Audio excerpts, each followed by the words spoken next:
ওই উপর থেকে দেখেন এই এত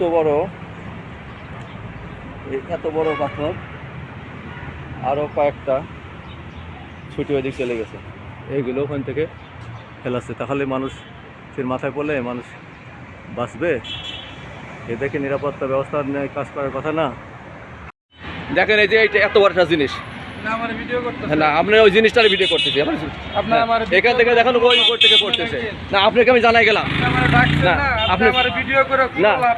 না আপনাকে জানাই গেলাম যে পরে না আরেকবার যখন বলবো না তখন বলবেন আমাদের তো কেউ কমপ্লেন করে নেই। এই কথাটাই হয় যে আমাদের পুলিশও বলে যে আমাদের কেউ কমপ্লেন করে নেই।